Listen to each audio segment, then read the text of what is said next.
미국을 비롯한 주요 선진국들이 코로나 사태의 그늘에서 벗어나서 조금씩 정상화의 기지개를 펴고 있습니다. 미국의 질병통제예방센터도 백신 접종을 마친 사람은 마스크를 안 써도 된다고 하고요. 영국은 성인의 65%가 백신 접종을 마쳤다고 보고 마스크 없이 춤추는 클럽을 처음으로 오픈을 했다고 합니다. DJ가 처음으로 디제잉을 하면서 울면서 이 감격의 순간을 얘기하면서 서로 같이 합창을 했다고 하죠.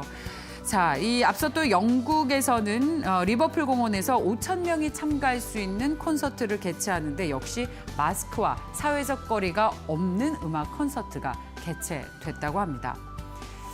중국에서는 지금 황금 연휴를 맞아서 노동절 연휴죠. 굉장히 많은 사람들이 관광지로 몰려오고 있는데 이 노동절 연휴 이용객이 역대 최대를 기록할 수 있다는 전망이 나오고 있습니다. 그렇다면 중국인들이 뭘 소비할까요? 잠시 후에 또 살펴보시죠.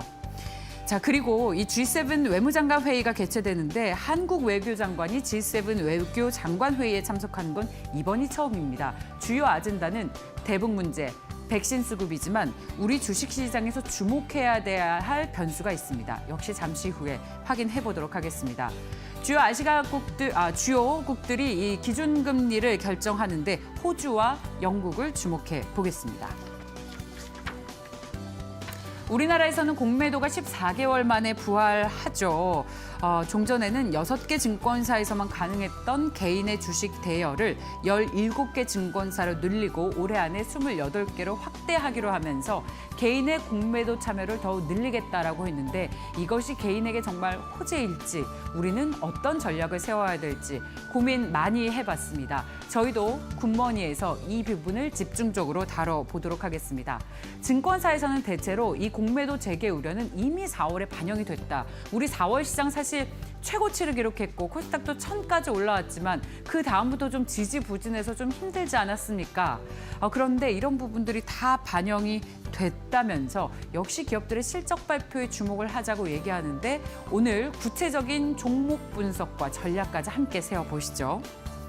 이렇게 기대를 걸어보는 이유가 있습니다. 바로 지난주에 끝난 SKIET 테크놀로지, SKIET로 이어지는 이 80조 원의 유동성이 시중에 다 어디로 갈까? 왜냐하면 이 80조 원이 다 공모를 받지 못했기 때문에 공모를 못 받은 70조 원은 어디로 갈까? 증시에 들어오지 않을까라는 기대감들이 굉장히 높습니다. 이 증거금이 반환이 되면 일부는 다시 증시 대기자금으로 유입되겠지만 일부는 또 상환 등에 사용이 될 텐데 주식시장에 들어온 것만큼 또 예상이 되는 것은 올해 이제 하반기에 카카오뱅크, 크래프톤, 카카오페이의 IPO가 있지 않습니까? 역시 이와 같은 IPO 대기자금으로 시장에 머무를 수도 있다라는 이야기가 있습니다. 어쨌거나 지금 주식시장에서 유동성 기대감은 꺼지지 않았습니다. 한국과 미국이 21일 만나게 됩니다. 문재인 대통령과 바이든 대통령의 첫 정상회담에서 한미 간 반도체 협력이 주요 의제가 될 것 같습니다. 역시 앞서 외교장관 회의처럼 대북과 백신 수급 문제가 주요하겠지만 우리 주식시장 참여자들은 이 반도체와 관련한 이슈가 어떻게 논의가 발전이 될지 상당히 궁금하시죠. 바이든 대통령이 취임 이후 세계 정상 중 가장 먼저 일본의 스가 요시히데 일본 총리를 만났고 그리고 우리 문재인 대통령을 만났는데 그 이유는 미국이 중국을 넘어서서 반도체와 자동차용 배터리에서 전 세계적으로 공급망을 확실히 갖추겠다라는 야심을 가지고 있는 만큼 이 부분에 있어서 우리나라도 이 협력을 하겠느냐에 대한 확답을 아마 얻어낼 것 같은데 한국의 대표 반도체 기업인 삼성전자와 SK하이닉스의 큰 그림을 그리는데 아주 중요한 포인트가 될 것 같습니다. 여러분 2000년 초반에 조선주 엄청난 호황이었던 거 기억하십니까? 당시에도 포트폴리오에 조선주를 가지고 있지 않았다면 엄청 소외됐었습니다. 당시에는 중국의 경기가 워낙에 좋아서 조선주들의 수주가 늘어났기 때문에 그랬습니다. 그런데 지금은 조금 내용이 달라졌습니다만 당시와 같은 슈퍼사이클이 올 수 있다라는 장밋빛 전망들이 계속해서 나오고 있습니다. 조선업의 선행지표인 해운업황이 초강세를 나타내면서 역시 주식시장에서 해운주들이 좋았는데 이 다음은 또 본격적으로 조선주다. 지난 6년 동안 수주가 거의 없었는데 적어도 앞으로 2년 넘는 수준은 갖추고 있다. 그런데 이것이 2년이 아니라 앞으로 수십 년 동안 이런 슈퍼사이클로 인해서 계속해서 폭발적인 수주가 있을 것이다 라는 전망들이 나오고 있는 겁니다. 실제로 국내 조선 3사는 1분기부터 대규모 수주를 따내면서 역대 최대 실적이 전망이 되고 있죠. 삼성중공업도 단일 수주로 세계 최대 기록을 세우기도 했고 조선해양그룹 3사도 1분기에 이미 연간 수주 목표를 다 기록을 했으니까 말이죠. 자, 14년 만에 초호황이 오는 조선주들의 슈퍼사이클 정말 기대해도 될지 저희도 계속해서 함께 고민하고 체크해 보도록 하겠습니다. 중국이 지금 연휴를 맞아서 굉장히 많은 이동객들이 각 곳곳에서 북적이고 있다고 하는데 K뷰티 열기가 역시 중국인 때문이라는 분석이 나오고 있습니다. 신세계 면세점이 지난해 같은 기간보다 매출이 20% 이상 늘었고 롯데 면세점도 역시 20% 이상 늘었는데 이것이 K뷰티가 주도했고 이 K뷰티를 주도한 것은 다름 아닌 중국인들이라고 합니다. 그래서 신세계 면세점도 화장품 매출이 전년 동기 대비 무려 2배 가까이 늘었고요. 롯데 면세점도 화장품이 차지하는 비중이 75% 늘었는데 K뷰티를 찾는 중국인의 발길이 늘어난 덕분이라고 합니다. 화장품 관련주 계속해서 주목하고 계시는데 역시 관심 있게 보겠습니다. 세상이 바뀌는 중입니다. 그리고 세상을 바꾸는 주요 주제, 테마, 이슈는 꾸준히 관심을 가지셔야 됩니다. 대기업이 재활용 업체를 잇따라 인수하고 있습니다. SK건설은 지난해 국내 최대 폐기물 처리 기업을 1조 원에 인수했고 보광산업도 인천 부지의 재활용 장비를 대규모로 증설한 데 이어서 경기 화성에 추가 부지를 조성하고 있죠. IS동선은 인선 ENT, 코엔텍 등을 잇따라 인수하면서 앞으로 소규모 재활용 업체 인수 합병을 대기업이 전담하고 계속해서 타진하고 있는 것으로 전해지고 있습니다. ESG 이슈는 여러분들 절대로 놓치지 않으셨으면 좋겠습니다. 자, 오늘은 증권사에서는 어떤 업종과 종목에 관심을 가지고 있을지 객장으로 가보겠습니다. 하나금융투자 강남금융센터의 이민경 PB입니다. 안녕하세요. 네, 안녕하세요. 네, 오늘의 관심주 전해주시죠. 네, 오늘부터 공매도가 재개가 되는데요. 지난해 3월 코로나 위기 확산으로 주가 급락을 막기 위해 6개월간 공매도를 금지한 뒤 두 차례 연장 끝에 오늘부터 코스피 200, 코스닥 150 대형주 중심으로 부분 재개됩니다. 한국 증시에서 공매도 역사를 보자면 2008년 글로벌 금융위기 때 8개월, 2011년 유럽 재정위기 때 3개월 공매도 금지 있었고요. 이번이 역사상 세 번째였고 기간으로는 역대 최장이었습니다. 우선 1차 공매도 금지 이후 재개 당일인 2009년 6월 1일은 코스피, 코스닥 모두 상승 마감하였습니다. 코스피는 전 거래일보다 1.38%, 코스닥은 2% 오르며 장 마감하였고 2차 공매도 금지 이후 재개 당일에는 단기 충격으로 코스피가 전 거래일보다 4.94% 하락 마감하였지만 두 차례 모두 3개월에서 6개월 후에는 모두 상승하였습니다.